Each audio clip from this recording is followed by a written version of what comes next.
کے آئینی تحفظ کے قرارداد کے 50 سال پورے ہونے پر گولڈن جوبلی کے پروگرام میں شرکت کی۔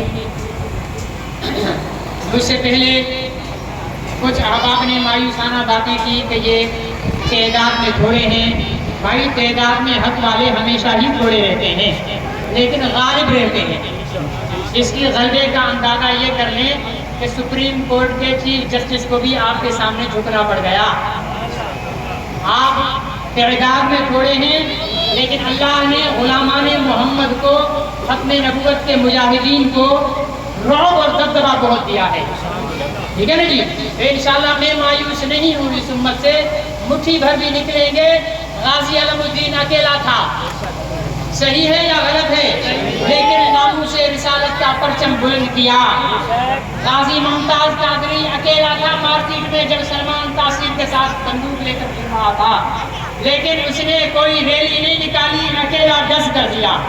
اس وقت زرداری صاحب صدر تھے، پیپلز پارٹی کی حکومت تھی، بڑے مولویوں نے ریلیاں نکالی، اعلان کیا تھا کہ ہم ناموس رسالت کے قانون میں توہین رسالت کی دفعہ 295 میں ترمیم کریں گے۔ کراچی میں، لاہور میں، پشاور میں، کوئٹہ میں سب مسلک والے جمع ہوئے، ہم نہیں کرنے دیں گے۔ صدر صاحب کہہ رہے ہیں ہم کریں گے۔ ایک مرد کلندر نے کندھے سے کلاشن کوف اتاری اور شیطان بواسیر، سلمان تاثیر نہیں ہے یہ، شیطان بواسیر اس کے سینے پہ ڈس کیا۔ شام کو 5-6 بجے، رات کو صدر وزیر اعظم سب کونے لگے ہم نے تو کبھی کرنا ہی نہیں ہے قانون میں تبدیلی۔